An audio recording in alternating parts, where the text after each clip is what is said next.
This week's Torah portion is called Parashat Chukas. And in it we read about the death of Miriam. Miriam, who's the sister of Moses and Aaron. Who was Miriam? We understand that Miriam was born in Egypt during the time of the slavery when Pharaoh enslaved all the Jewish people. She was born into that world. She is a survivor.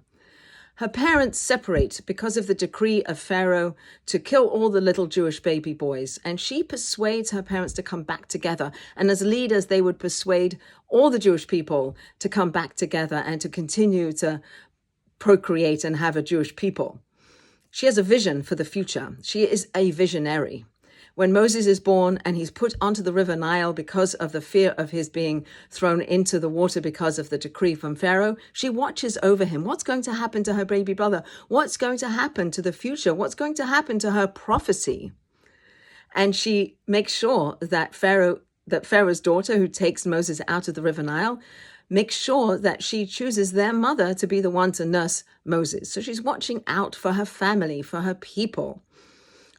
The Jewish people coming out of Egypt at the end of their bondage, and Miriam makes sure that the women bring their timbrels and their tambourines because she has a vision for the future when there will be a time when the Jewish people will dance and sing and there will be joy again. And so she encourages the people, she leads the people, and the women come out with their drums and their timbrels for that future time when they will sing and dance, which they do after the seas crash in, the Reed Sea crashes in on the Egyptians and they sing a song. Miriam leads the women in dancing and singing and using those tambourines that she encouraged them to bring out with them from Egypt.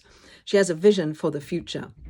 And now when she dies, the well, the rock that brought forth water to sustain the people, the rock dries up, which teach us, say our sages, that the water came to sustain the Jewish people in her merit because of who she was, because of her leadership, because of her kindness, because of her goodness, the waters come. And water is that which sustains us. It's representative of kindness and wisdom. And she is the source of the water for them in the desert. She dies by the kiss of God, the waters dry up, and the people mourn her, and she is buried.